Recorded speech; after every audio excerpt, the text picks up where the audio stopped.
Hello and welcome to the studio. I'm thrilled to be able to say that my book on Linocut is now out in print. So this book was a labour of love, really. I wanted to create a book that was aimed at providing a kind of toolkit for lino printers to find their own way of printmaking. So the way that it works is the focus is on reduction printing.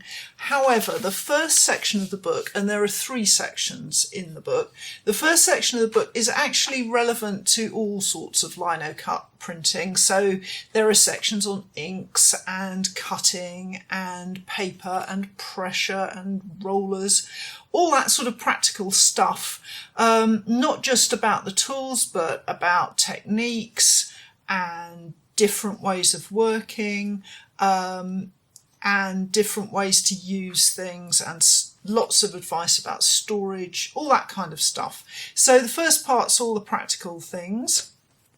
And the second part, I hope you like it, because it's my sort of part of the book that I'm most proud of, which was to try and write about that difficult transition between having a great idea to make a print and actually having a picture on the lino to cut.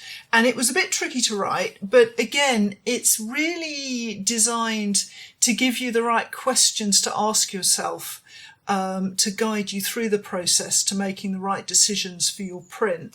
So there's a lot about kind of planning ideas, where to find source material, how to use that source material, and also some practical tips on how to get a drawing that's suitable for printmaking rather than just a pretty drawing, because drawing for print is slightly different from just doing a sketch in the book. So there's lots of advice about that.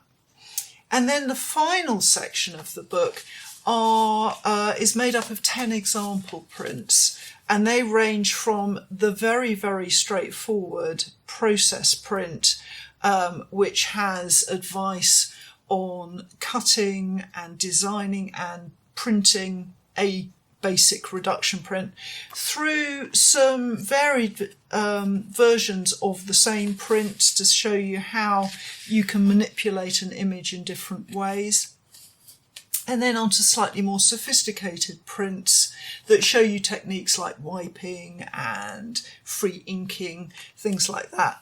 And then in the final part, there are a couple of prints drawn from my own printmaking collection that just talk you through the steps I've gone through to create those prints. So that's how the book works, and I'm really pleased that it covers general topics in the first part, because it does make it relevant to those of you who don't do reduction. So the book is available currently from Crowwood Press, who are the publishers, and it will be in bookshops very shortly and available through bookshops online. There is an ebook version of it. I am not selling it myself because it just doesn't make economic sense to do that, but I am always very happy to sign copies. So if you come visit me during my open studios this June, or at any of the arts events I'll be attending, then do bring a copy along for me to sign. Very happy to do that. If you are overseas, it's likely to take longer to get hold of a copy, but if you have any questions about shipping or distribution overseas, stuff like that, please do contact Crowwood Press, and I'll put a link in the description, as they're going to know far more about the distribution of this book than I am. So I hope that you will have a look at this and enjoy it, and I'll see you back in the studio again soon.